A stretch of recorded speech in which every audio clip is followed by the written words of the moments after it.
لا حول ولا قوة إلا بالله العلي العظيم حسبنا الله ونعم الوكيل نعم المولى ونعم النصير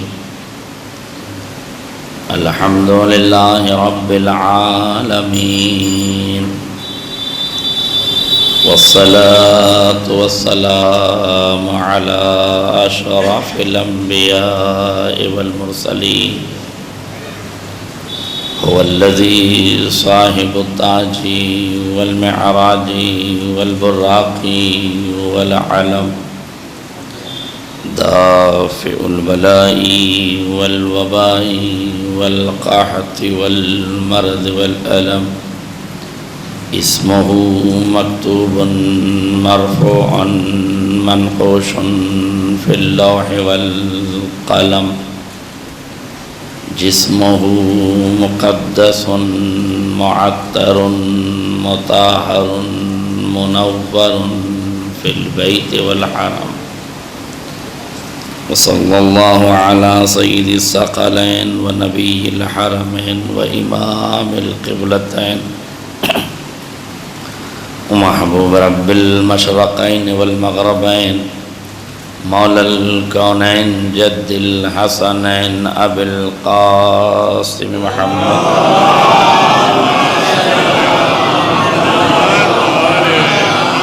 وعلى آل بيته الطيبين الطاهرين المعصومين المظلومين ولعنة الدائمة الباقية على أعدائهم أجمعين من الآن إلى قيام يوم الدين أما بعد فقد قال الله الحكيم في كتابه المجيد بسم الله الرحمن الرحيم لن تنالوا البر حتى تنفقوا مما تحبون وما تنفقوا من شيء فإن الله عليم صلوات اللہ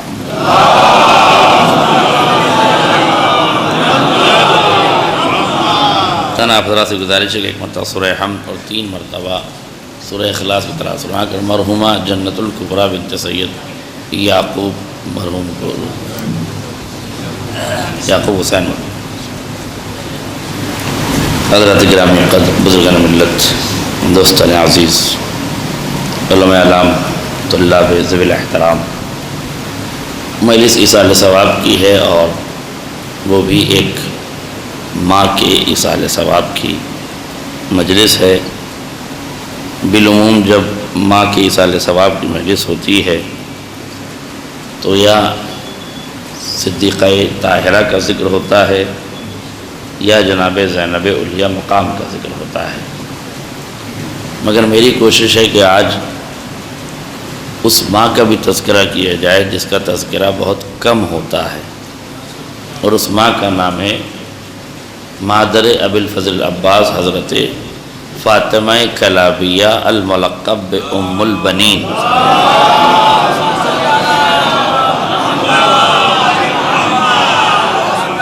انشاءاللہ شہزادی کے ذکر کے ساتھ مصائب اور طلاب عزیز بیٹھے ہوئے ہیں اس لیے بڑی آسانی سے آیت کے ترجمے کے ساتھ ڈرتے ڈرتے طلاب بیٹھے ہوں تو ڈر بہت لگتا ہے اس لیے کہ ہمارے استاد کہتے تھے کہ طلاب کا ایک کمال یہ ہے کہ وہ یہ نہیں دیکھتے کہ اچھا کیا پڑھا وہ یہ دیکھتے ہیں کہ غلطی کہاں کی وہ یہ تلاش کرتے ہیں کہ مولانا نے مذکر کو مؤنث کہاں کہا مؤنث کو مذکر کہاں کہا اعراب میں کیا غلطی کی تو وہ کہتے تھے بہت ڈرتے تھے ظاہر ہے اب بھی اسی لائن پر ہیں تو طلاب کے مجمع میں ذرا سا ڈر محسوس ہوتا ہے آیت ربانی ہے ارشاد رب العزت ہو رہا ہے لن تنالوا البر حتى تنفقوا مما تحبون یہ لفظ لن جو ہے نفی تعبید کے لیے آتا ہے یعنی ہمیشہ ہمیشہ کی نفی ہے لن تنالوا البر یعنی ہرگز ہرگز آپ نیکی تک نہیں پہنچ سکتے نہیں پا سکتے نیکی مگر حتیٰ تنفقوا مما تحبون مگر یہ کہ جب تم اپنی پسندیدہ شے کو راہ خدا میں قربان کر دو پیش کر دو خرچ کر دو وما تنفقوا من شے اور یہ ما مائے موصولہ ہے وما تنفقوا من شے اور آپ جو کچھ بھی اللہ کی راہ میں خرچ کرتے ہیں فإن اللہ علیم، تو پروردگار اس کو جاننے والا ہے۔ فإن اللہ علیم، اللہ انا کا اسم ہے اور علیم اس کی خبر ہے۔ یہ آپ تک گفتگو ہے، اب آگے ملاحظہ کر لیجئے، غور کیے۔ جناب ام البنین کی ذات والا صفات جو تاریخ کے آئینے میں ہے وہ یہ ہے کہ آپ بچپن ہی سے بہادر خاندان سے تعلق ہونے کے ساتھ ساتھ آپ جنگ کے فنون میں مہارت رکھتی ہیں۔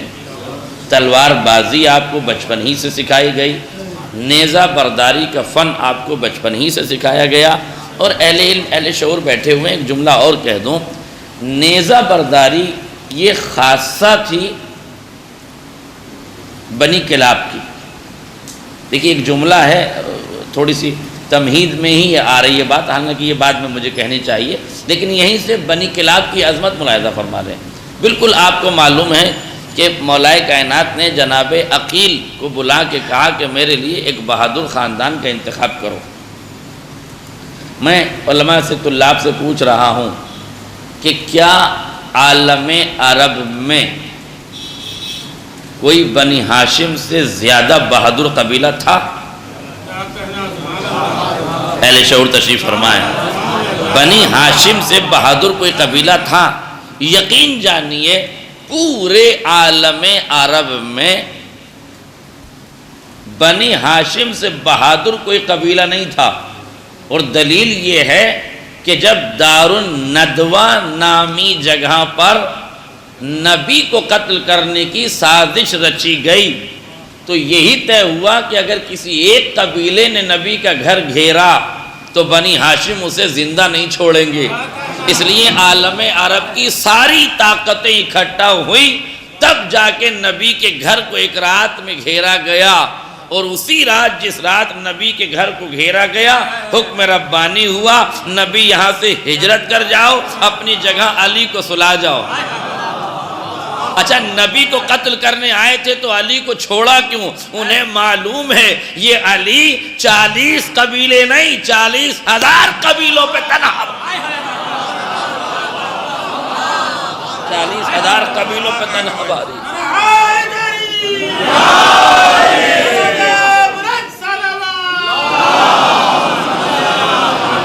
تو یہ طے ہے، تو تنہا علی سے 40 قبیلوں کے سردار اکٹھا ہوئے تھے، 40 تلواریں اکٹھا ہوئی تھی ہجرت میں، اور اس کے باوجود بھی وہ علی کو قتل کرنا نہیں کر سکے، یعنی پیچھے ہٹ گئے۔ اس کا مطلب یہ ہے کہ بنی ہاشم اتنے بہادر تھے کہ کم سے کم عرب کے 40 قبیلے، اگر زیادہ نہ مانیے تو کم سے کم 40 قبیلوں میں مل کر بھی اتنی ہمت نہ تھی۔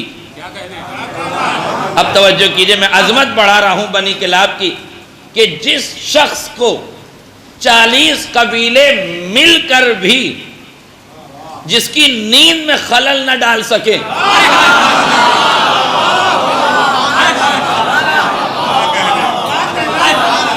اور ایک لفظ کہوں، یہ بازار محبت میں علی کا کھرا سونا تھا۔ آپ توجہ نہیں کیا، یہ بازار مودت میں محبت میں علی کا اس لیے کھرا سونا تھا کہ جو علی کبھی سویا ہی نہ ہو، وہ اگر آج سویا ہے تو یہ سویا نہیں ہے بلکہ اپنے سونے کو خدا کے بارگاہ میں بیچ دیا ہے۔ اور ایک لفظ اور کہہ دوں، میرے توجہ کیجئے گا، دیکھیے کائنات کا ہر آدمی بکتا ہے، کائنات کا ہر آدمی بکتا ہے، اور بک رہے ہیں اس وقت، آپ بالکل منڈی لگی ہوئی ہے۔ ارے میں بکروں کی منڈی کی بات نہیں کر رہا ہوں، کاش میرا جملہ واضح ہو جائے، میں بکروں کی منڈی کی بات نہیں کر رہا ہوں۔ آپ جو مہاراشٹر اور بہار میں دیکھ رہے ہیں 50-50 کروڑ میں جو ادھر سے ادھر آدان پردان ہو رہا ہے اور جو بک رہے ہیں، تو اس کا مطلب ہے کہ لوگ بکتے ہیں۔ توجہ کیجئے گا، دیکھیں ایک جملہ اور یاد رکھیے گا، بکنا برا نہیں ہے، بکتا تو ہر آدمی ہے، تو بکنا کیسے برا ہے؟ اور اگر آپ کو برا لگ رہا ہے تو مجھے اس جملے کا جواب دو، اگر بکنا برا ہوتا تو علی جیسا امام اپنے نفس کو کیوں بیچتا؟ تو آیت قرآنی ہے نا کہ اللہ علی نے اپنے نفس کو بیچ دیا. تو جب بکنا برا ہوتا، توجہ کیجئے گا، تو علی اپنے نفس کو نہ بیچتے. اس کا مطلب یہ کہ بکنا برا نہیں ہے، پر یہ دیکھو کس پارٹی کے ہاتھ بک رہے ہو. یہ دیکھو کس کے ہاتھ بک رہے ہو. نہیں توجہ کیا آپ نے؟ تمہاری قیمت پہچانو. نہج البلاغہ میں مولا فرماتے ہیں انفاسکم مرہونۃ بالجنہ فلا تبیعوها الا بها. تمہارے نفس رہن رکھ دیے گئے ہیں جنت کے عوض. تم اپنے نفس کو نہ بیچنا، مگر جب بیچنا تو جنت کے برابر میں بیچنا. اپنی قیمت کو پہچانو. تمہاری قیمت جنت ہے، اس سے کم قیمت پہ راضی نہ ہونا. اچھا یہ بھی اہل ایمان کی قیمت ہے، یہ مومنین کی قیمت ہے، امیر المومنین کی نہیں. میں کیا عرض کر رہا ہوں، یہ مومنین کی قیمت ہے جنت. اور امیر المومنین کی بھی بات چھوڑ دیجئے، یہ صرف ایک عام مومن کی قیمت ہے جس نے وادی محبت میں قدم رکھا ہے. ابھی وادی عشق و جنون میں قدم زن نہیں ہوا. نہیں توجہ کیا آپ نے؟ اس لیے کہ اگر بندہ جنون کی منزل میں آ جائے، دیکھیے محبت کی انتہا ہے جنون. عشق کے آخری مقام کو کہتے ہیں جنون، جہاں انسان کو اپنے محبوب کے سوا کچھ دکھائی نہ دے. یہ انتہا ہے جنون، توجہ کیجئے گا. اور عشق کی انتہا کے اسی جنون کا نام ہے بہلول. نہیں توجہ کیا آپ نے؟ بہلول جنون کی انتہا کا نام ہے. اب میں جملہ کہہ رہا ہوں، تمہارے نفسوں کی قیمت جنت ہے، مگر یہی نفس اگر محمد و آل محمد کی محبت میں جنون کی منزل میں قدم زن ہو جائے تو اس کے نفس کی قیمت اتنی بڑھتی ہے کہ یہ بیٹھتا زمین پہ ہے، گھروں دے بنا کے جنت پہ.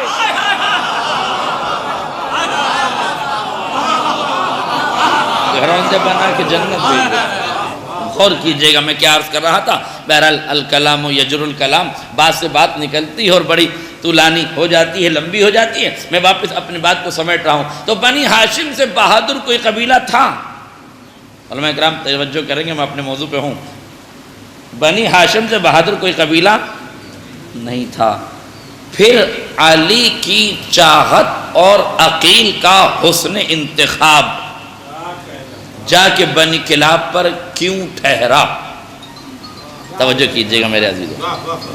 یہ تو حکمت آل محمد ہی جانتے ہیں، مگر اگر تاریخ کے آئینے میں تجزیے کی انگلیاں تھام کر راہ کربلا کی ہموار وادیوں پہ چلا جائے تو نتائج بہت جلدی اخذ کیے جا سکتے ہیں. غور کیجئے گا، سارے قبیلے اپنی جگہ ہیں. بنی ہاشم کا قبیلہ سب سے بہادر ہے، مگر ایک فرق ہے بنی کلاب میں اور بنی ہاشم میں. بنی ہاشم تلوار کے دھنی ہیں، بنی کلاب نیزہ برداری کے ماہر ہیں. نہیں توجہ کیا آپ نے؟ نیزہ برداری کے ماہر ہیں بنی کلاب، تلوار کے دھنی ہیں بنی ہاشم. اب سمجھ میں آئی گفتگو؟ علی کا حسن انتخاب بنی کلاب پہ جا کے کیوں ٹھہرا؟ اس لیے کہ علی جانتے ہیں جس بہادر کی کربلا میں ضرورت ہے اسے تلوار کے جوہر نہیں دکھانے ہیں، اسے نیزہ برداری کا فن دکھانا ہے. شاید یہی وجہ ہے 9 محرم کو جب تلوار پہ سیکل ہو رہی تھی، حسین نے پوچھا عباس کیا خیال ہے؟ کہا کل جنگ کی تیاری ہے. کہا تلوار تو دیکھوں. حسین نے تلوار لی، گھٹنے پہ رکھی، تلوار توڑ دی. تمہیں معلوم ہونا چاہیے بنی کلاب کا انتخاب تلوار کے لیے نہیں، نیزے کے لیے. ایک صلوات پڑھ دے محمد نیزہ برداری کے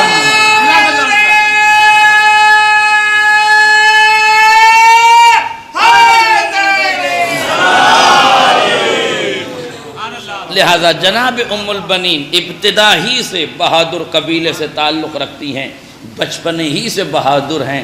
اور میرے جو یاد رکھیے گا، کربلا کے لیے جن خواتین کی، جن افراد کی، جن تربیت یافتہ افراد کی ضرورت تھی، آل محمد نے ان اشجار کو بھی محترم جانا ہے جن پر ثمر کربلا آنا تھا، ان شاخوں کو بھی معتبر جانا ہے جس پہ کربلا کے حسین گلاب کھلنے تھے۔ اس لیے حسین انتخاب ہے جناب عقیل کا، بنی کلاب کے خاندان کا انتخاب ہے۔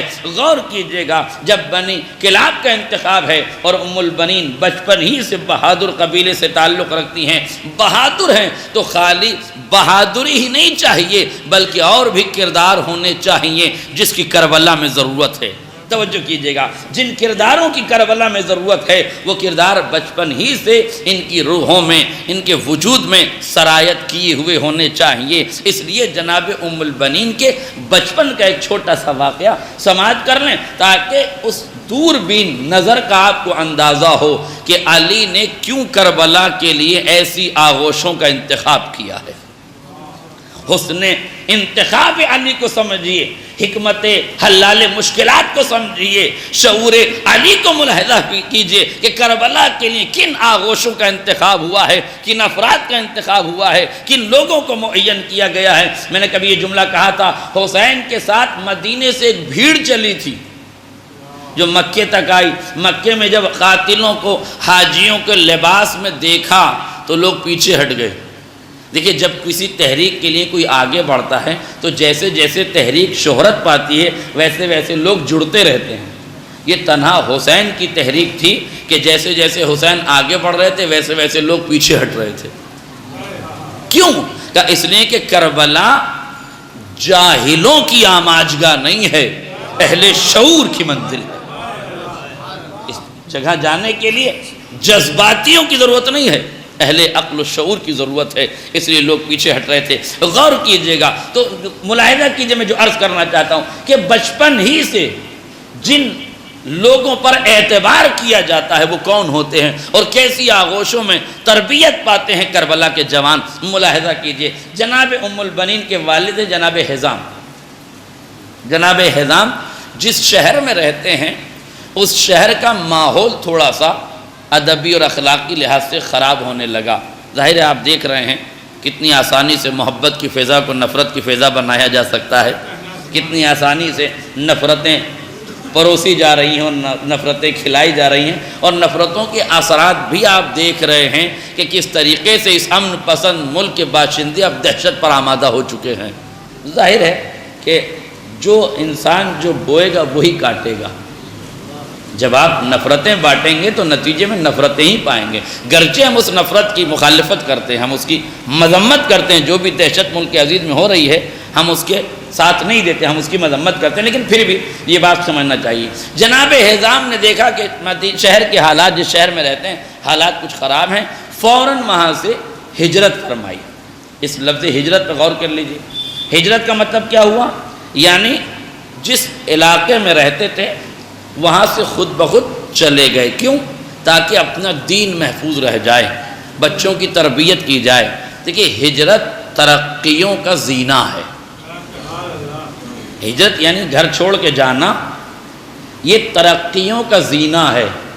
اگر اسلام کے دامن سے ہجرتوں کے فلسفوں کو نکال دیا جائے تو اگر نبی کی ہجرت مکے سے مدینے نکال دی جائے تو کفر و شرک کی بستی ہو گئی تھی مکہ، اور وہاں نبی کی جان کو بھی خطرہ تھا اور اسلام بھی ختم ہو جاتا۔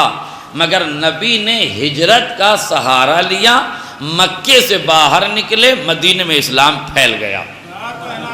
کاش میرا جملہ واضح ہو۔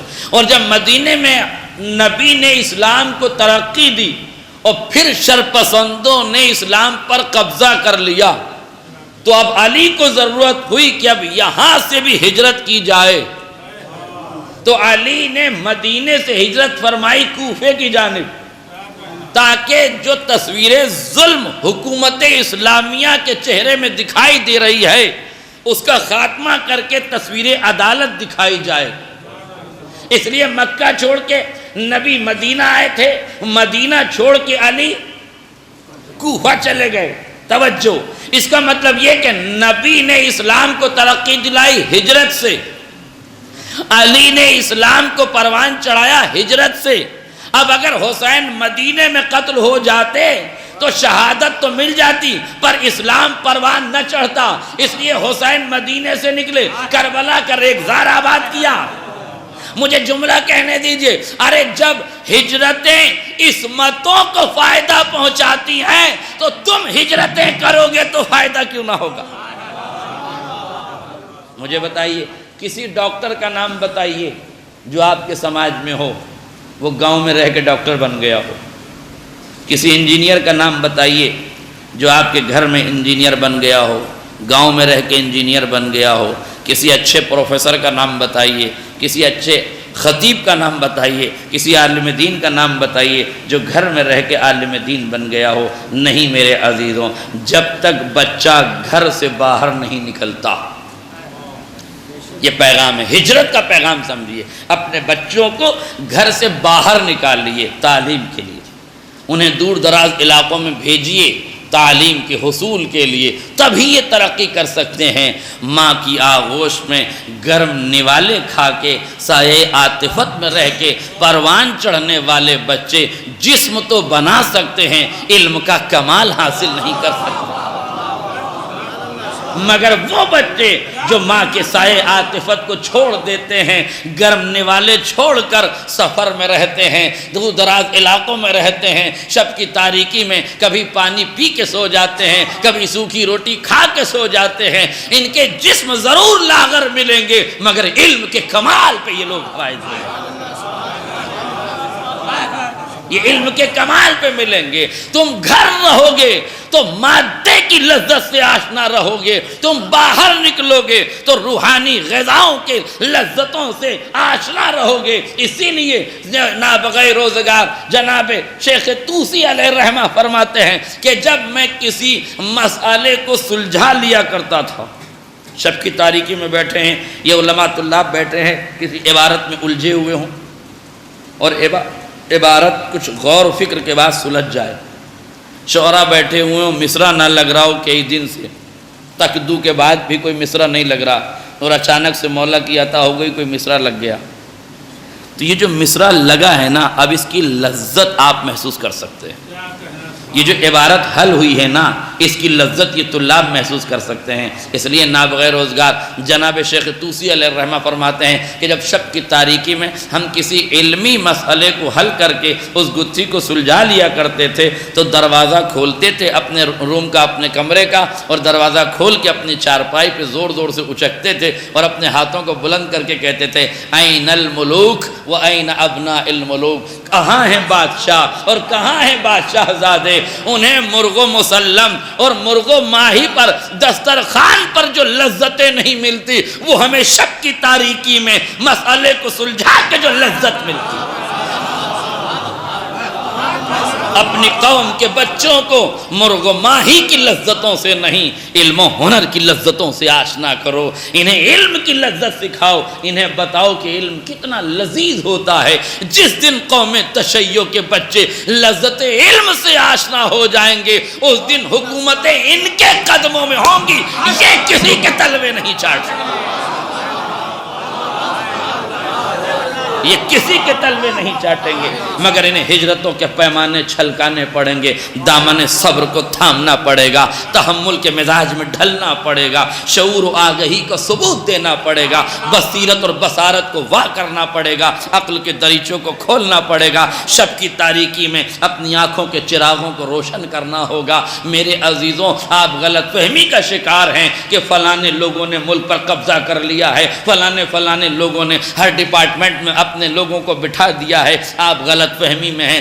جب آپ چائے کی ہوٹلوں پہ بیٹھ کر چائے کی چسکیاں لے کر ووٹوں کی گنتی کر رہے تھے، انتخاب پر بحث و مباحثہ کر رہے تھے، اس وقت ان کے بچے شب کی تاریکی میں کتابوں کا مطالعہ کر رہے تھے، وہ رات بھر پڑھ رہے تھے۔ اب وہ اس مقام پر پہنچے ہیں کہ انہوں نے ہر محاذ پر اپنا بندہ بٹھا لیا ہے۔ یہ سکھایا ہوا آل محمد کا طریقہ تھا، ہم نے چھوڑ دیا، غیروں نے اپنا لیا۔ حکومت انہی کی ہوتی ہے جو نقش قدم آل محمد پہ چلتے ہیں، ترقیاں انہی کو ملتی ہیں جو آل محمد کے نقش قدم پہ چلتے ہیں۔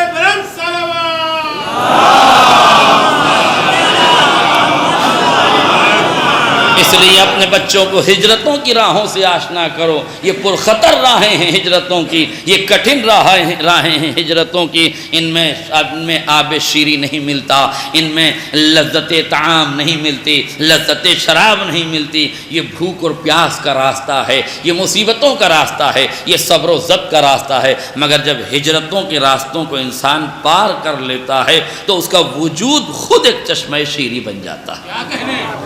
پھر اس کا وجود لوگوں کے لیے عطا کا سمندر بن جاتا ہے. وہ اب تک خود بھوکا تھا, مگر جب لذت علم سے آشنا ہو گیا تو عطائے پروردگار یہی تو ہے, العلم نور یقذفہ اللہ فی قلب من یشاء. العلم ایک نور ہے, خدا جس کے دل میں چاہتا ہے ودیت کر دیتا ہے. تم ہجرت کی کٹھن راہوں کا انتخاب کرو, تمہارے قلب مطہر میں نور علم ودیت کرنے کی ذمہ داری مالک کی. قریب پروردگار نور علم ودیت کرے گا. بس ضرورت ہے کہ عقل و خیرت کے دریچوں کو وا کر کے اس وادی میں قدم رکھو. بچپن کا زمانہ ہے. جناب حزام نے اپنی فیملی کو لیا, ہجرت کر کے باہر نکل گئے. کیوں؟ کیونکہ بچے کو اچھی تربیت کرنی ہے. غور کیجئے گا, جناب ام البنین کی تربیت کا آغاز ہوتا ہے. جنگی فنون کی تربیت اپنی جگہ ہے, تلوار بازی کی تربیت اپنی جگہ ہے, تلوار کا فن سکھانے کی تربیت اپنی جگہ ہے. مگر اب اس کے ساتھ تربیت کا آغاز ہوا, قرآن مجید کی تلاوت کا آغاز. اب جناب ام البنین کو تلاوت قرآن سے آشنا کیا جا رہا ہے. تاریخ نے لکھا, جناب حزام نے یہ شرط لگائی ام البنین سے, اے فاطمہ کلابیہ, آپ روز آنا ایک سورہ قرآن کا یاد کریں, تشویق کے طور پر, انعام کے طور پر ہم آپ کو 1 درہم انعام دیں گے. نہیں توجہ کیا آپ نے؟ ایک سورہ قرآن کا آپ روز یاد کیجئے, ہم آپ کو روزانہ 1 درہم دیں گے. یہ بھی تشویق قرآن, یہ بھی تعلیم قرآن کو آگے پڑھانے کا ایک ذریعہ ہے. اپنے بچوں کو کہو کہ آج وہ سبق یاد کریں, آج وہ تعلیم قرآن سے آشنا ہو. آپ یقین جانیے 1 درہم میں جو آپ نے ایک سورہ یاد کرایا ہے نا, یہ تاریکی قبر میں زندگی بھر اجالا کرے گا. اگر آج آپ نے اس عظمت قرآن اور تعلیم قرآن کو محسوس کر لیا ہے تو بچوں کو تعلیم قرآن دو. ہمارے یہاں مصیبت یہ ہے کہ میتھ کا ٹیوٹر آتا ہے تو ہزاروں روپے لیتا ہے, مگر محلے میں قرآن آتا ہے تو اس پر تو چائے پر بھی بھاری ہے. وہ محلے میں قرآن تو چائے پر بھی بھاری ہے. ہاں آپ یقین جانیے, میتھ کا ٹیوٹر 3000 روپے لے تو دینے کو تیار ہیں. مولوی اگر قرآن پڑھانے کے 500 غربت کی وجہ سے مانگ لے تو مصیبت ہے. اور فرمائیے مقصد اس لیے کہ سماج میں صلوات پڑھیں محمد. آئیے بھائی, چونکہ سماج میں تعلیم قرآن کی عظمت کا اندازہ نہیں ہے, اور اگر یہ عظمت کا اندازہ کرنا تو ایک روایت سنیے. تاریخ میں لکھا ہے جناب علی اکبر کو بسم اللہ پڑھانے کے لیے حسین نے ایک معلم بلایا. معلم بلا کے کہا, اے معلم قرآن آؤ میرے بیٹے علی اکبر کو بسم اللہ پڑھا. اس نے ہاتھوں کو جوڑ کے کہا, آپ صاحب علم لدنی ہیں, آپ کے گھر میں قرآن اترا ہے, وہی کے اجالے آپ کے چاروں طرف ہیں, میری کیا مجال کہ جو میں علی اکبر کو قرآن پڑھاؤں.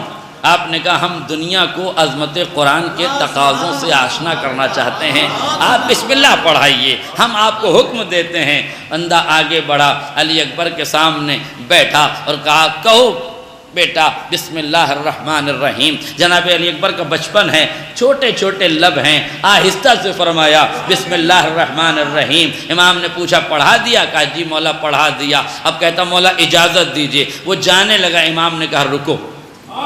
امام نے روکا, قریب بلایا اور اس کے بعد اسے اتنا دھن اور دولت دی کہ وہ دیکھتا رہ گیا. امام دیتے چلے جا رہے ہیں, وہ امام کا چہرہ دیکھ رہا ہے. کہتا ہے مولا میں نے تو کچھ بھی نہیں پڑھایا, یہ آپ نے اتنا سارا مال کیوں دے دیا کہ میری نسلیں بھی کھائیں تو کم نہ پڑے.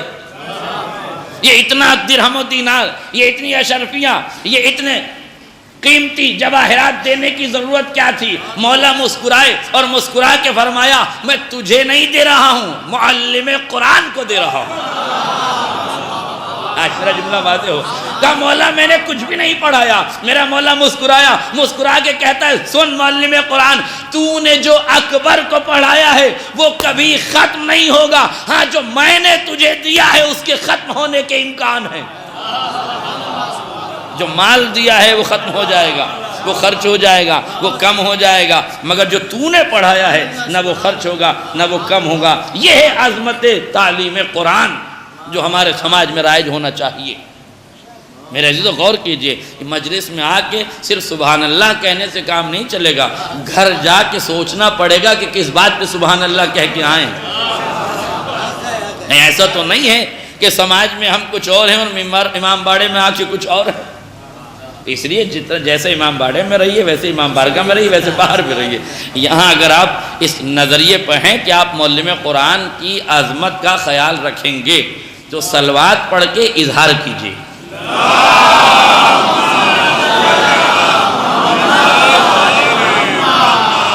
دوسری صلوات پڑھ کے وعدہ کیجئے کہ معلم قرآن کی عظمت کا خیال رکھیں گے۔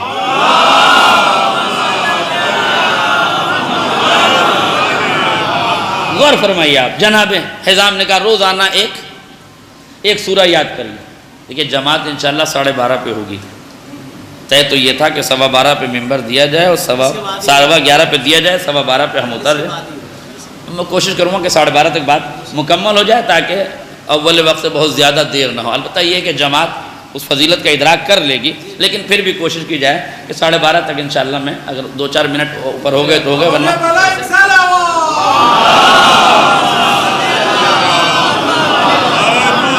میں جلدی اپنی بات کو آگے بڑھاؤں۔ جناب ام البنین سے جناب حزام نے کہا روزانہ ایک سورہ قرآن یاد کیجئے، ہم آپ کو 1 درہم انعام دیں گے۔ توجہ کیجئے گا، جناب حزام روزانہ 1 درہم دیتے تھے، جناب ام البنین روزانہ 1 سورہ پڑھتی تھی۔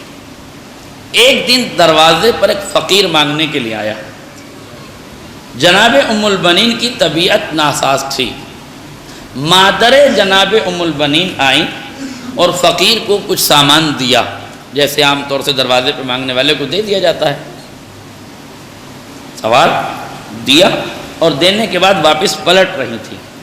غور کیجئے گا، واپس پلٹ رہی تھی کہ اس فقیر نے پوچھا کہ بی بی روزانہ یہ صدقہ ایک بچی لے کر آتی تھی،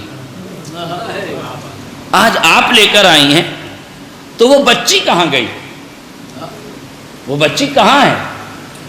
تو مادر ام البنین نے اس فقیر سے کہا کہ وہ بچی آج بیمار ہے، اس کی طبیعت ناساز ہے، اس لیے وہ نہیں آئی، میں آپ کو یہ خیرات دینے کے لیے چلی آئی۔ جناب ام البنین کو احساس ہوا کہ یہ فقیر بچی کو پوچھ کیوں رہا، ہوتا ہے نا۔ ماں نے پوچھا کہ یہ بتاؤ ٹھیک ہے وہ بچی بیمار ہے، روزانہ تمہیں خیرات کرتی تھی، مگر تم اس کو پوچھ کیوں رہے؟ تمہیں تو خیرات سے مطلب ہے، جو ملا ہے وہ تمہیں لے کے یہاں عظمت ام البنین ملاحظہ کیجیے، قسم خدا ہے، اور پھر نگاہ انتخاب علی ملاحظہ کیجیے، اور کن آغوشوں کو کربلا کے لیے معین کیا گیا ہے، اس جملے کو بھولیے گا نہیں، اس جملے کو یاد رکھیے گا۔ جناب ام البنین کی ماں نے پوچھا کہ تم اس بچی کو پوچھ کیوں رہے ہو؟ اس نے کہا اس لیے پوچھ رہا ہوں کہ وہ بچی روز آنا اس مال کے ساتھ مجھے 1 درہم بھی دیتی تھی۔ لن تنالوا البر حتى تنفقوا مما تحبون کی اگر آیت کا حقیقی مصداق تلاش کرنا ہے کہ جو تمہیں پسند ہو وہ راہ خدا میں خرچ کر دو۔ کیا پسند تھا ام البنین کو؟ جس حفظ قرآن کے نتیجے میں باپ سے 1 درہم انعام ملتا تھا، اس 1 درہم انعام کو راہ خدا میں خرچ کر رہی تھی، یہ تو صدقہ دے رہی تھی، نگاہ قدرت کربلا کے لیے منتخب کر رہی تھی۔ آج میرا جملہ واضح ہو جائے، نگاہ قدرت اس ذات کو کربلا کے لیے منتخب کر رہی تھی۔ کیوں؟ اس لیے کہ جو ذات اپنے آپ میں جو کچھ ملا ہے اسے راہ خدا میں لٹا رہی ہے۔ 1 درہم ملا ہے، ذاتی ملکیت 1 درہم تو ہے بھئی، جو کچھ ام البنین کے پاس ہے وہ بابا کا ہے، اپنا کمایا ہوا کیا ہے؟ 1 درہم۔ توجہ نہیں کیا آپ نے، 1 درہم ام البنین کا کمایا ہوا ہے، مگر توکل علی اللہ کی منزل دیکھیے کہ روزانہ درہم ملتا ہے اور دے دیتی ہیں، یہ بھی نہیں سوچتی کہ کل درہم کہاں سے آئے گا، اسی کا نام تو توکل ہے۔ آج میرا جملہ واضح ہو، دیکھیے عطا کا ایک قانون بھی سمجھ لیجیے، عطا کا قانون ہی ہے کہ جو آپ عطا کریں گے اس کی بھرپائی ضرور ہوگی۔ سادہ مثال میں آپ کو دے رہا ہوں، اسے سمجھنے کی کوشش کیجیے گا۔ 10 لوگ بیٹھے ہوئے ہوں، ایک لڑکا چائے کے ٹرے لے کر آئے، ٹھیک، آپ اس میں سے کپ اٹھائیے، اپنے لینے کے بجائے آگے بڑھا دیجئے. نہیں توجہ کیا آپ نے اٹھایا، خود رکھنے کے بجائے انہیں دے دیا، پاس کر دیا. انہوں نے لے کے رکھ لیا، وہ لڑکا میرے ہی پاس کھڑا ہے، جا ہی نہیں رہا. میں نے پھر اٹھایا، پھر دوسرے کو پاس کر دیا، پھر وہ وہیں کھڑا ہے. بھائی میں گلاس پہ گلاس، کپ پہ کپ اٹھا رہا ہوں، وہ کھڑا کیوں ہے؟ کہ وہ اس انتظار میں ہے کہ اس کی عطا ختم ہو، اور جب یہ خود اپنا لے لے تب میں آگے بڑھوں. اسی کا برعکس، کپ لے کر آیا، میں نے لیا، پینا شروع کر دیا، اب یہ 9 کپ جو اور رکھے مجھے نہیں دے گا، آگے بڑھ جائے گا. نہیں توجہ کر رہے آپ؟ تو جو مال آپ کا نہیں ہے مگر وہاں بھی نیت عطا دوسروں کو مقدم کرنے کا جذبہ ہو، تو اس جذبے کی عطا یہ کہ جب تک تمہیں نہ مل جائے اسے آگے نہ بڑھایا جائے. میرا جملہ واضح ہو جائے. جب تک تم نہ سیراب ہو جاؤ. پانی کا گلاس بھی یہی ہے، آپ کو دیا پینے کے لیے، آپ نے آگے بڑھا دیا. اسلامی تعلیمات یہی کہتی ہیں کہ 10 لوگ بیٹھے ہوں تو اکیلے نہ ڈکر جاؤ، ڈکارنے سے پہلے پوچھ لو آپ پئیں گے. اور کسی نے پینا نہیں ہے، پینا آپ ہی کو ہے، مگر پوچھ لینے سے نہ پانی کی شیرینی کم ہوتی ہے نہ مقابل چھین لیتا ہے. ہاں تمہارے ظرف کا چھلکنا محسوس ہو جاتا ہے، تمہارا اخلاقیات واضح ہو جاتا ہے. جناب ام البنین کو 1 درہم ملتا ہے، مگر 1 درہم راہ خدا میں قربان کر دیتی ہیں. جب توکل کی اس منزل کو ذات واجب نے ملاحظہ کر لیا تو اس آغوش کو منتخب کر دیا. اے ام البنین، بچپن میں تیرے ایثار کا عالم یہ ہے کہ جو کچھ ملا ہے راہ خدا میں قربان کر رہی ہو. اب ہم تمہارا امتحان لیں گے، تمہیں 1 ذات ہو، ہم 4 جوان بیٹے دیں گے، یہ دیکھنے کے لیے کہ جو بچپن میں عادت تھی وہ جوانی میں باقی ہے کہ نہیں. آئے میرا جملہ واضح ہو جائے. جو بچپن کی عادت تھی وہ جوانی میں برقرار رہی کہ نہیں. مگر جس کا انتخاب خدا نے کیا ہے اس کی پوری حیات کی ذمہ داری مالک نے لی ہے. اس لیے آواز آتی ہے ام البنین کے کردار سے، پروردگار جب مجھے 1 درہم ملتا تھا اسے میں راہ خدا میں قربان کر دیتی تھی. 4 بیٹے کیا 40 بیٹے بھی تو دیتا تو راہ حسین میں قربانی کے لیے تیار. یہ ایثار، یہ جذبہ، یہ عطا، یہ توکل، یہ اعتماد پر خدا، اسی کا نام تو ذات ام البنین ہے. میرے ملاحظہ کیجئے، بچپن کا عالم، ایثار کا عالم، توکل کا عالم. اسی لیے دیکھیں توجہ کیجئے، ایک جملہ اور ہے علماء نے لکھا ہے، علماء نجف کا یہ بیان ہے کہ ہم جب کسی مشکل میں گرفتار ہوتے تھے، بہت توجہ سے سنیے گا اور یہ نسخہ بھی ہے آپ کے لیے، جب ہم کسی مشکل میں گرفتار ہوتے تھے تو ہم ایک تسبیح اٹھا کے 100 مرتبہ صلوات پڑھتے تھے اور اس کا ہدیہ ذات ام البنین کی طرف بھیجتے تھے، اور ذات ام البنین کو توسل بناتے تھے، وسیلہ بناتے تھے اپنی دعا کی قبولیت کے لیے. تو پروردگار عالم ام البنین کے وسیلے کو قبول کر کے ہماری مشکلیں آسان کر دیتا تھا. یہ ہے ام البنین. جو توکل کرتا ہے اسی کو حق کے توسل ہوتا ہے. میرا جملہ واضح ہو جاتا ہے. جو توکل علی اللہ کی منزل میں قدم رکھتا ہے، وَمَن يَتَوَكَّلْ عَلَى اللَّهِ فَهُوَ حَسْبُهُ، اور جو اپنے پروردگار پہ بھروسہ رکھتا ہے تو وہ پروردگار اس کے لیے کافی ہے. کبھی کسی غیر پر اعتبار نہ کیجیے گا، اعتبار کیجیے گا تو خدا پر یا خدا کے ان نیک بندوں کو جسے ذات واجب نے وَابْتَغُوا إِلَيْهِ الْوَسِيلَةَ، جس وسیلے کی تلاش کرنے کا حکم دیا ہے. ایرے غیر نتھو خیروں پہ اعتبار نہ کیجیے گا. ہماری سب سے بڑی پریشانی یہ ہے کہ ہم محتاجوں کو غنی کہہ بیٹھے ہیں اور غنی مطلق کی بارگاہ سے انحراف کر رہے ہیں. ہم محتاجوں کو غنی سمجھ رہے ہیں اور جو غنی مطلق ہے پروردگار، اس کی بارگاہ یا علی وقار تک ہم پہنچ نہیں پا رہے ہیں. میں نے بارہا یہ جملہ کہا ہے، پھر میسج کے طور پر کہہ رہا ہوں، اپنی پریشانیوں کے لیے شب کی تاریکی میں اپنے دونوں ہاتھوں کو بلند کر کے اشک بار آنکھوں سے اپنے خدا سے مانگ کے تو دیکھو. تاریخ کہتی ہے، روایت کی فقرے ہیں، حدیث قدسی کی لفظ ہیں کہ بندے مومن کا تڑپ کر خدا کی بارگاہ میں آنسو بہا کے طلب کرنا مجھے فرشتوں کی تسبیح سے زیادہ اچھا لگتا ہے۔ آج میرا جملہ واضح ہو، فرشتوں کی تسبیح اتنی اچھی نہیں لگتی جتنا ایک بندے مومن کا گریا کر کے مجھ سے مانگنا اچھا لگتا ہے۔ میرے عزیزو یاد رکھیے گا، اگر ہم کسی سے مانگنے پر آئیں، 1 دن مانگیں گے، 2 دن مانگیں گے، 3 دن مانگیں گے، 4 دن مانگیں گے، 5 دن مانگیں گے، لیکن کچھ دنوں کے بعد ہمیں مانگتے ہوئے شرم آئے گی، اور وہ دینے والا بھی اپنا دامن بچا بچا کے دے گا، ہے کہ نہیں؟ مگر اللہ 1 دن میں 1 بار کسی سے مانگو تو چہرے کا پانی اتر جاتا ہے، مگر 1 دن میں 5 مرتبہ 5 نمازوں میں ہر نماز کے بعد خالق سے مانگو تو عزت نہیں جاتی، عزتوں میں اضافہ ہوتا۔ اس سے مانگو میرے عزیز، اس پروردگار سے مانگو، ان ذوات سے مانگو۔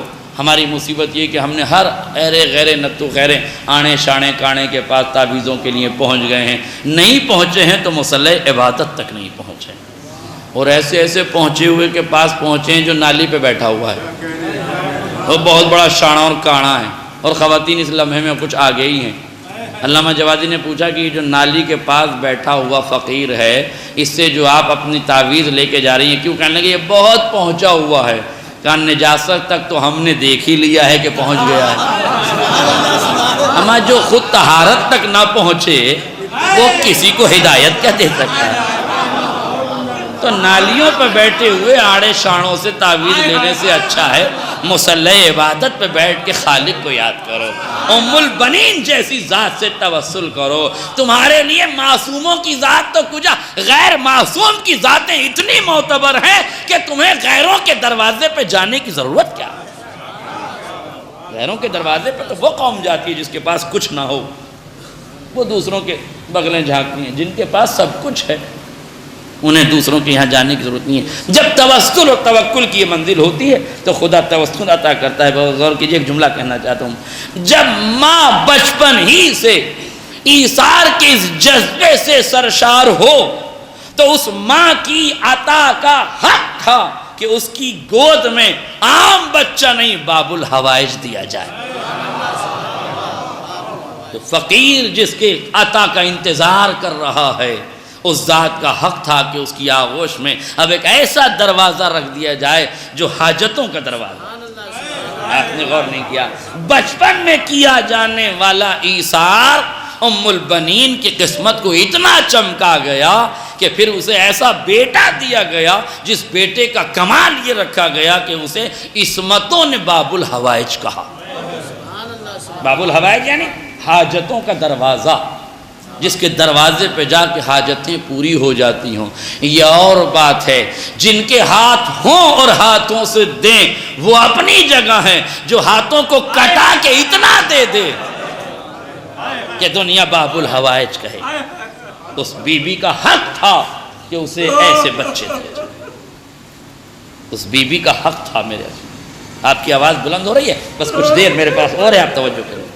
یہ عظمتیں ہیں، اور یہ کسی بی بی کی عظمت کا کمال ہے کہ اس کے فضائل میں بھی آپ کی آنکھیں اشکبار ہوتی ہیں۔ یہ بڑا مشکل ہوتا ہے کسی ایسی ذات کے فضائل پڑھنا کہ جہاں لوگ فضیلت میں آنسو بہانے لگے، مگر چونکہ یہ فضیلتیں پڑھی نہیں جاتی بالعموم، اس لیے لوگوں تک پہنچ نہیں پاتی۔ ضرورت ہے میرے عزیزوں جناب ام البنین کی سیرت اور کردار دنیا تک پہنچایا جائے۔ بے شک صدیقہ طاہرہ جناب زینب اور جو خواتین ہیں ان کا کردار کہیں اعلیٰ ہے، مگر ان تمام کرداروں کے بیچ میں ایک کردار ہے جسے فراموشی کے نہا خانوں میں سجایا نہیں جا سکتا، جسے طاق نسیہ میں اٹھا کے رکھا نہیں جا سکتا، جسے بیاض دل پہ محفوظ رکھنا پڑتا ہے، جسے ذہن و نظر میں محفوظ رکھنا پڑتا ہے، جس کی محبت کے چراغ حیات کے چراغ کے ساتھ جلتے رہنا چاہیے، جن کے وجود کو محفوظ کیا جانا چاہیے تاکہ کائنات میں ایثار زندہ رہے، کائنات میں سخاوت زندہ رہے۔ لن تنالوا البر حتی تنفقوا مما تحبون کی حقیقی تصویر آپ مشاہدہ فرمائیے اور غور کیجئے۔ جناب ام البنین جیسے جیسے بڑی ہو رہی ہیں، بہادر ہیں، تعلیم قرآن سے آشنا ہیں، صدقہ و زکوٰۃ دینے والی ہیں، ایثار اور خیرات کی منزل میں ہیں، انفاق فی سبیل اللہ کی عظیم منزل پر فائز ہیں۔ ظاہر ہے کہ پورے عالم عرب میں جناب ام البنین کے فضائل و مناقب کے چرچے ہونے لگے، تو ظاہر ہے کہ جن گھروں میں کوئی فضیلت نہ تھی اب وہ بھی اپنے رشتے لے جانے لگے۔ آج میرا جملہ واضح ہو جائے، اب بڑے بڑے لوگوں کے رشتے جناب ام البنین کے لیے آنے لگے۔ ام البنین نے ہر رشتے سے انکار کر دیا۔ جناب حزام پریشان ہے، بیٹی کیا بات ہے، جو رشتہ آتا ہے انکار کر دیتی ہو، جو رشتہ آتا ہے انکار کر دیتی ہو، اور میں یہ نہیں سمجھتا کہ تمہاری اجازت کے بغیر کسی رشتے کو طے کروں، اس لیے کہ تم قرآن سے آشنا ہو، تم ہر فن میں مہارت رکھتی ہو، بیٹی بتاؤ کیا ارادہ ہے؟ کہا میں انتظار کر رہی ہوں کسی بہادر قبیلے کے بہادر انسان کا۔ دیکھیے میرے عزیزو غور کیجئے، جناب عظمت ام البنین ملاحظہ کی، کہا بہادر انسان کی تمنا کر رہی، ادھر جناب ام البنین کے لب سے بہادر انسان کی تمنا نکلی، ادھر علی نے عقیل کو بلایا، بھائی جاؤ بہادر خاندان میں انتخاب کرو۔ بس ایک جملہ تربیتی اعتبار سے کہنا چاہتا ہوں، یا علی آپ صاحب علم ہیں، اعلمکم علی، اقضاکم علی، اعدلکم علی، ساری فضیلتیں تو اس میں تفضیل کے صیغے کے ساتھ آپ کی ذات میں ہیں، تو آپ ایک جملہ کہوں، مولا آپ تو 3 دن کی عمر میں 4 کتابیں پڑھ کے سناتے ہیں، مولا آپ سے بہتر علم، مولا آپ کی کیا بات ہے، آپ کے ہاتھوں کی رگوں کی گرمی، لہو کا جوش اتنا بابصیرت اس تلوار کو بنا دیتا ہے کہ جب وہ بھی چلتی ہے تو 70 نسلیں دیکھ لیں۔ تو جس کی تلوار اتنی بابصیرت ہو وہ خود انتخاب کیوں نہیں کر رہا تھا؟ یہ مستقل موضوع ہے جناب مسلم پہ پڑھنے کے لیے، اب چونکہ وقت نہیں ہے اور جناب مسلم پر کبھی گفتگو ہوگی تو پڑھا جائے گا، غور کیجئے گا، یا جو آگے مجلسیں جناب مسلم پر ہوں گی میں پڑھوں گا، جہاں تک لوگ سن سکیں وہ سن لیں۔ عقیل سے کیوں کہا؟ یہ ایک تربیتی پہلو سمجھ لیجیے، عقیل سے اس لیے کہا کہ عقیل بڑے بھائی ہیں، اس کا مطلب ہے کہ شادی کے انتخاب میں اپنے ہی نظریے کو آگے نہ بڑھاؤ، اپنے گھر کے بڑے لوگوں کو بھی شامل کر لیا کرو، یہ کسی اور کی سیرت نہیں ہے، علی کی سیرت ہے۔ اس کا مطلب ہے کہ چھوٹے بھائی کو شادی کرنے کا ادھیکار ہے، مگر بڑے بھائی کی اجازت لینا سیرت علی ہے۔ جب معصوم بڑے بھائی کی اجازت لیتے ہیں تو تمہیں کس نے روک دیا؟ دیکھیں ان باتوں کو اس نظریے سے پہچان۔ اب ہمارے یہاں تو بچوں کی شادی ہو جاتی ہے، بڑے بھائی کا کوئی رول ہی نہیں ہوتا، اس لیے کہ ہوم منسٹری اتنی مضبوط ہے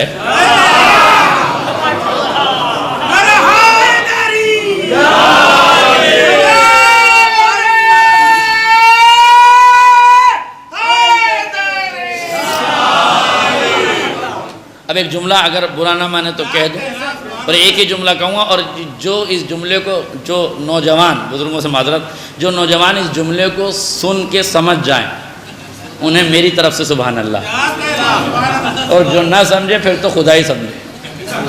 ہوم منسٹری اتنی مضبوط نہیں ہونی چاہیے کہ بڑے بھائی سے پوچھنے کا بھی موقع نہ دیا جائے۔ آسان لفظوں میں کہہ دوں، پانی کے رشتے کو اتنا سر پہ نہ چڑھائیے کہ خون کے رشتے پانی ہو جائیں۔ خون کے رشتے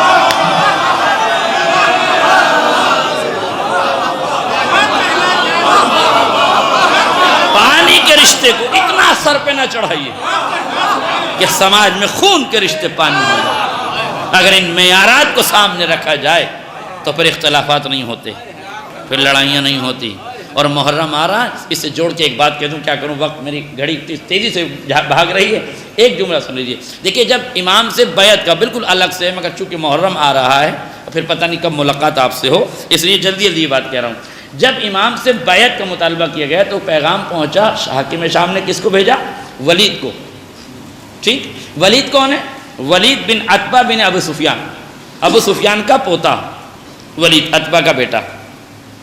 اسی مدینے میں جب بیعت کا مطالبہ ہوا تو یہاں اس کا چچا زاد بھائی بھی ہے مروان، جو خلافت ثالثہ کا داماد بھی ہے، اور یہ وہی مروان بن حکم ہے جسے پیغمبر نے ہاتھ پکڑ کے دونوں باپ بیٹوں کو باہر نکال دیا تھا.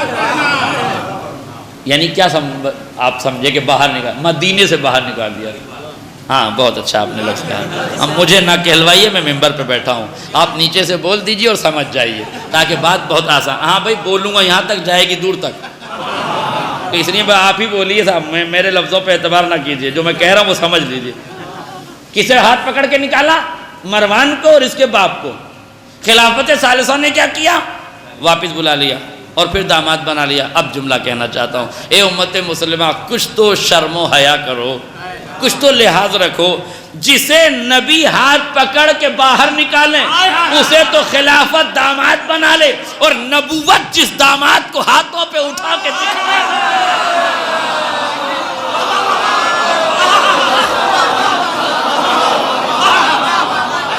اسے خلیفہ بنانے کو تیار. غور کیجیے گا، یہ تو بات میں آپ کو آپ کی محبت کے لیے میں نے جملہ کہا. مگر دوسرا جملہ جہاں میں لانا چاہتا ہوں، ولید نے جیسے ہی پیغام ملا کہ حسین سے بیعت لی جائے، بیعت نہ کرے تو سر قلم کر دیا جائے، اس بات سے ولید پریشان ہوا اور اس نے فوراً کہا کہ مروان کو بلاؤ. کسی نے کہا مروان سے تو آپ کا جھگڑا ہے. ولید اور مروان آپس میں چچاداد بھائی ہیں. حکم اور ابو سفیان دونوں بھائی بھائی تھے، تو حکم ہی کا بیٹا تو مروان ہے. ظاہر ہے کہ ان کے جو رشتے تھے وہ چچاداد بھائیوں کے رشتے تھے. توجہ، کون تھے؟ چچازاد بھائی. کون؟ ولید اور مروان دونوں. ولید نے کیا کہا؟ حسین کے قتل کا مسئلہ ہے، میں اکیلا نہیں نپٹوں گا، چچازاد بھائی کو بلاؤ. بھائی کو بلایا. دیکھیے ایک جملہ تو یہ سمجھیے کہ چچازاد بھائی تھے مگر لڑے ہوئے تھے. نام تھا ولید و مروان. اور ایک چچازاد بھائی کا رشتہ اور سن لیجیے، حسین اور مسلم. چچازاد بھائی تھے مگر ملے ہوئے تھے. وہ چچازاد بھائی تھے، لڑے ہوئے تھے. یہ چچازاد بھائی ہیں، ملے ہوئے ہیں. ہمیں یہ دیکھنا ہے کہ ہم کس کی سیرت پہ ہیں.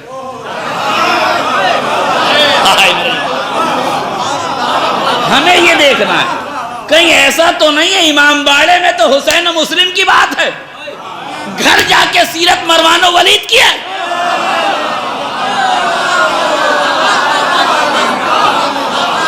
کہیں ایسا تو نہیں. تو بچیے اس نفاق سے کہ عزاداری میں حسین و مسلم کی محبت اور عملداری میں مروان و ولید کی سیرت. تو بچائیے رشتوں کو، لڑیے نا. اور یہ بھی دیکھ لیجئے مروان و ولید آپس میں لڑائی ہے مگر قتل حسین پہ ایک ہو گئے. آپ نے غور ہی نہیں کیا، قتل حسین پر ایک ہو گئے. اب میں کہنا چاہتا ہوں اپنی قوم سے کہ غور سے تاریخ کے آئینے میں کربلا دیکھے، اپنے حالات دیکھے، کربلا کے رشتے دیکھے، اپنے سماج کے رشتے دیکھے، اور اس نتیجے کو سمجھنے کی کوشش کرے کہ جب دو دشمن آپس میں اختلاف کے باوجود قتل حسین پر، عداوت حسین پر دشمن اکٹھا ہو سکتا ہے تو محبت حسین پہ چاہنے والے کیوں نہیں؟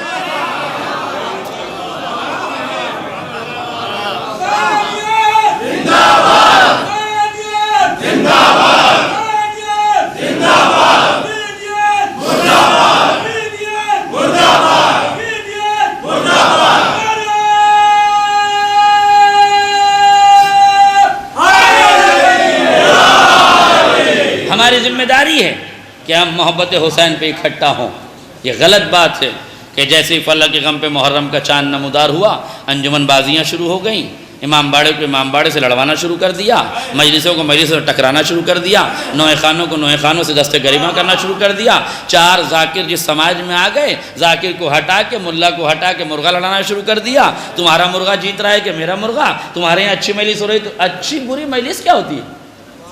مجلس تو مجلس ہوتی ہے، اسے اچھی اور بری سے مطلب کیا ہے؟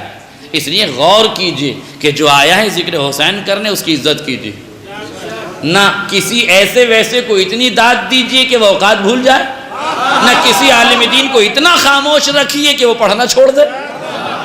سب کو عزتوں سے نوازیے، سماج میں بیلنس بنا کے رکھیے. مجلسوں کی کامیابی، عزاداری کی کامیابی آپ کی حیات کی کامیابی. اور یہ سیکھ لیجئے، 2 مہینہ 8 دن ضرور دسترخوان حسین پہ کھائیے، مگر کھا کے برائی نہ کیجیے گا. برائی کرنے والے سال بھر بیمار رہتے ہیں اور دعائیں دینے والے سال بھر صحت مند رہتے ہیں۔ اگر پتھر بھی کھا کے جانا، اگر کنکر بھی آ جائے بریانی کے ساتھ اور کھا لوگے تو پتھری نہیں بنے گی جب باہر جا کے بولو گے نہیں۔ اگر باہر جا کے کنکر کا شور کر دیا تو یہ پتھری بن جائے گی، اور اگر خاموش ہو گئے تو یہ پتھر بھی ہضم ہو جائے گا۔ اس لیے اپنی ہی بیماریوں سے بچنا چاہتے ہو تو دسترخوان کی برائیاں نہ کیا کرو، عزتیں کرو اس دسترخوان کی۔ یہ نظر حسین ہے، جس نے جو پکا دیا آپ کھا کے چپ چاپ سے جائیے۔ آپ کو کیا معلوم کہ اس تبرک میں کس کس نے ہاتھ لگایا ہے؟ آپ کو کیا معلوم کہ اس تبرک میں کتنی محنتیں لگی ہیں؟ آپ کو کیا پتہ کہ ان تبرک میں کتنی مشقتیں لگی ہیں؟ آپ کو کوئی ادھیکار نہیں ہے کسی کے دسترخوان کو برا کہنے کا، اس لیے کہ آپ کسی کے دسترخوان کو برا نہیں کہہ رہے ہیں۔ بنام حسین لگایا ہوا دسترخوان ہے، اور جو بنام حسین لگائے ہوئے دسترخوان کو برا کہے گا، مجھے تو نہیں لگتا کہ اس کی سال بھر صحت بنی رہے گی۔ ایک صلوات پڑھیں محمد عالم۔ لہذا نظر نیاز سب کر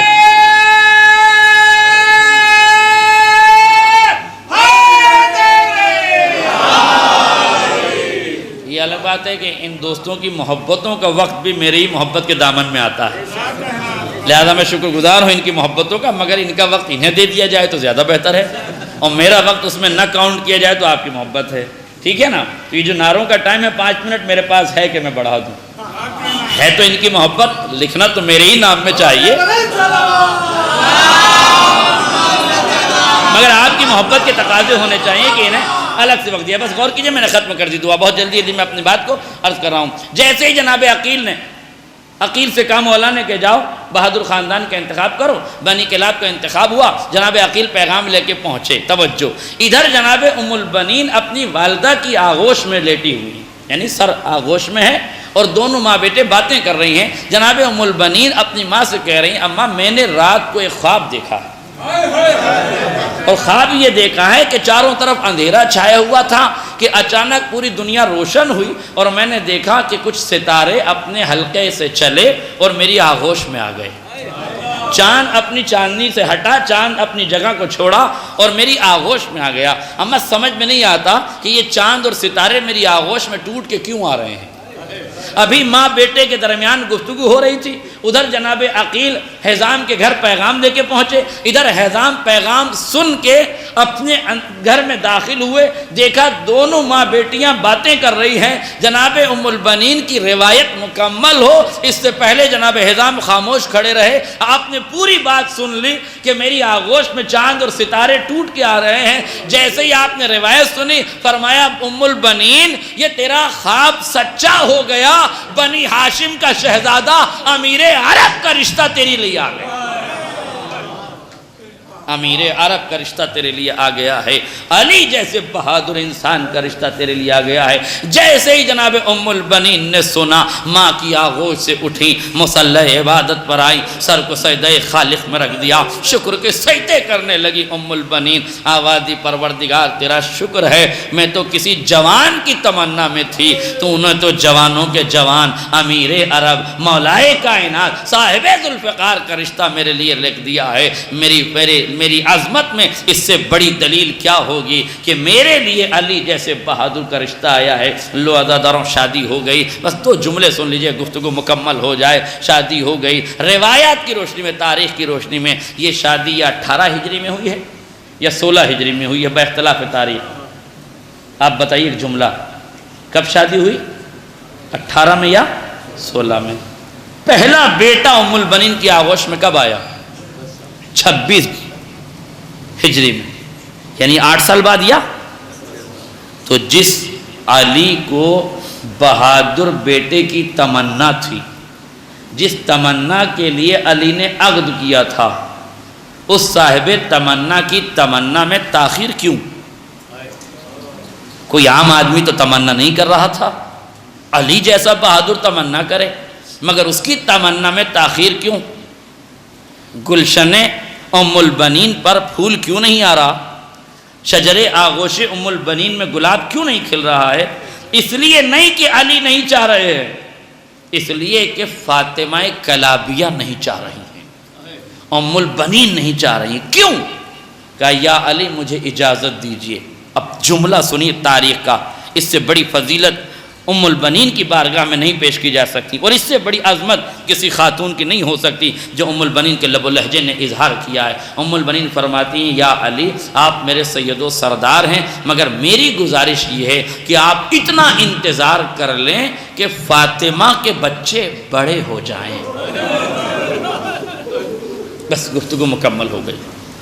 ابھی فاطمہ کے بچے چھوٹے ہیں، جب فاطمہ کے بچے بڑے ہو جائیں گے تب میری آغوش تمنا پہ ثمر آئے گا، تب میں اپنی آغوش میں کسی بچے کو پالوں گی اور جنم دوں گی۔ کیوں؟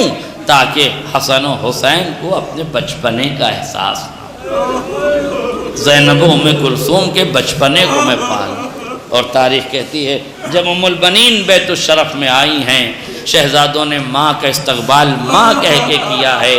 ام البنین نے ہاتھوں کو جوڑ کے کہا اے شہزادوں مجھے کبھی اپنی ماں نہ کہنا، میں تو اس گھر کی کنیز بن کر آئی ہوں، میں تو در فاطمہ کی خادمہ بن کر آئی ہوں، میری کیا مجال کہ میں حسنین جیسے بچوں کی ماں کہلاؤں، میں تو ان کی خادمہ کہلانے پہ فخر کروں گی، میں تو اپنی کنیزی پہ فخر کروں گی کہ میں آل محمد کے گھر کی کنیز بن گئی۔ اب تاریخ کا جملہ سنیے عزیزانو، ام البنین نے بچوں کی ایسے خدمت کی ہے کہ ہاں کبھی بچوں کو ماں کی کمی کا احساس نہیں ہونے دیا ہے۔ یہ اور بات ہے کہ فاطمہ کی جگہ تو کوئی نہیں لے سکتا، نا حقیقی ماں کی جگہ کوئی نہیں لے سکتا، مگر ام البنین کے تربیت میں کوئی کمی نہیں تھی، محبت میں کوئی کمی نہیں تھی۔ اب تاریخ نے عجیب جملہ لکھا، جب 26 ہجری میں آغوش ام البنین میں ایک گلاب آیا نا، قمر بنی ہاشم آیا، باب الحوائج آیا، عباس بشکل شیر علی مرتضی آیا نا، تو تاریخ نے لکھا ہے جیسے ہی ام البنین کی آغوش میں عباس آئے ہیں، ام البنین نے سفید پارچے میں عباس کو لپیٹنے کے بعد دونوں شہزادوں کو بلا کے کہتی ہیں شہزادوں میرے قریب بیٹھ جاؤ۔ دونوں شہزادے قریب بیٹھ گئے، ماں نے اپنے بچے کو لیا اور دونوں بچوں کا صدقہ اتارنے لگی۔ دونوں بچوں کا صدقہ اتارنے لگی۔ صدقہ اتارنے کے بعد ام البنین نے عباس کو حسین کی آغوش میں رکھ دیا۔ اے آقا آج سے یہ کنیز کا بیٹا آپ کی غلامی میں دیا۔ اے آقا جب تک یہ بچہ زندہ رہے گا آپ کی خدمت کرتا رہے گا۔ اے ام البنین تمہاری عظمتوں کو سلام۔ تم نے حسین کی آغوش میں اپنے بچے کو ڈال دیا۔ ہاں کس کی آغوش میں ڈالا؟ فاطمہ کے لال کی آغوش میں دے دیا۔ تم نے فاطمہ کے بچوں کی عظمت کا خیال کرتے ہوئے، عظمت صدیقہ طاہرہ کا خیال کرتے ہوئے 10 سال انتظار کیا۔ اے ام البنین لو تمہارے انتظار کا صبر، تمہارے انتظار کا مرحلہ مکمل ہو گیا۔ اب فاطمہ کی عطا بھی سن لو۔ ایک عالم دین ہے، روزانہ کربلا کی زیارت کو جاتا ہے، حسین کے روزے کی زیارت کرتا ہے، اور شب جمعہ عباس کے روزے پہ جاتا ہے، روزانہ حسین کے روزے پہ، ہفتے میں ایک دن مولا عباس کے روزے پہ۔ اب تاریخ کہتی ہے ایک دن شہزادی اس شیخ عالم کے خواب میں آئی، آنے کے بعد کہا شیخ تجھے شرم نہیں آتی، تو میرے بیٹے کی زیارت کو نہیں جاتا؟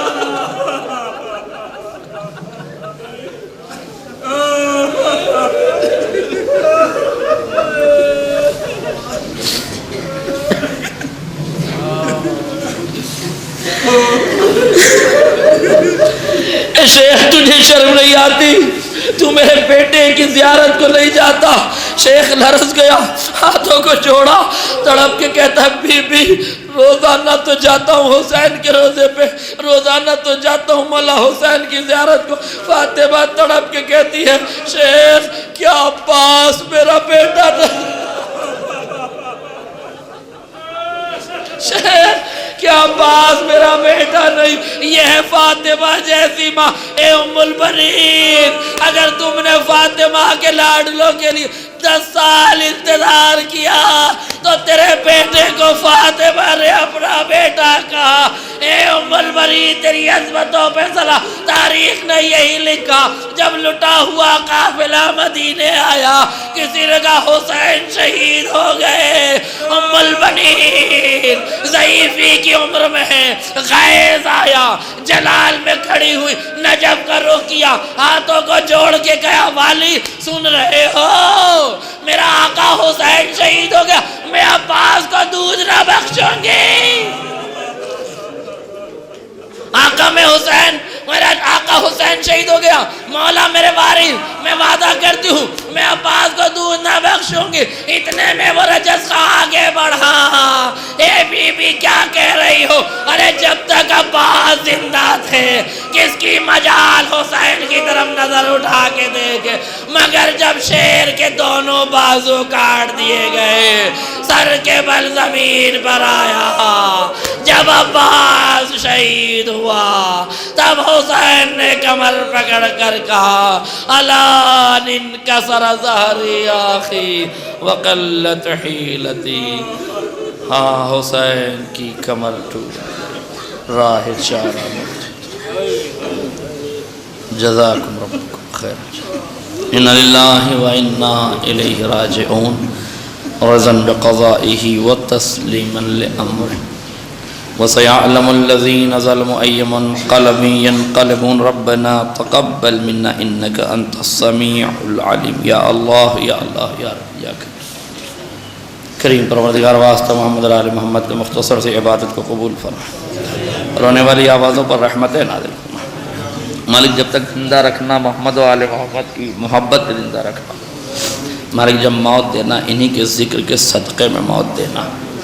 کریم پروردگار خصوصی دعا یہ ہے میرے مالک اس پورا شوب دور میں جہاں جہاں شیعان آل محمد ہیں ان کی جان مال عزت آبرو کی حفاظت فرما. کریم پروردگار اس بزم حسینی سے کسی مومن اور مومنہ کو نہ اٹھانا جب تک کہ اس کی دعاؤں کو قبول نہ کر لینا. کریم پروردگار اس بزم حسینی میں جو مومن اپنی حاجتوں کو لے کر آئے مالک ان کی حاجتوں کو پوری فرما. کریم پروردگار ان حاضرین میں جن کے اعزاء و اقرباء میں کوئی بیمار ہو مالک انہیں شفاء کاملہ عاجلہ عطا فرما. کریم پروردگار ملک عزیز ہندوستان پر رحمت نازل فرما. ملک عزیز میں نفرت پھیلانے والے نفرتیوں کو نست و نابود فرما. ملک عزیز میں ظلم کرنے والے ظالمین کو نست و نابود فرما. کریم پروردگار ملک اقتصاد پر رحم و کرم نازل فرما. اہل ایمان کی روزی روزگار میں برکت عطا فرما. ہماری قوم سے غربت و جہالت کا خاتمہ فرما. کریم مالک اور امتحان نہ لے. یوسف زہرا امام زمانہ کے ظہور میں تعجیل فرما اور ہمیں ان کے انصار و اعوان قرار دے. آپ سے گزارش ایک مرتبہ سورہ حمد اور 3 مرتبہ سورہ اخلاص کی تلاوت فرما کر مرحومہ مقبورہ جنت الکبریٰ بنت یعقوب حسین کی روح کو بھی سلام.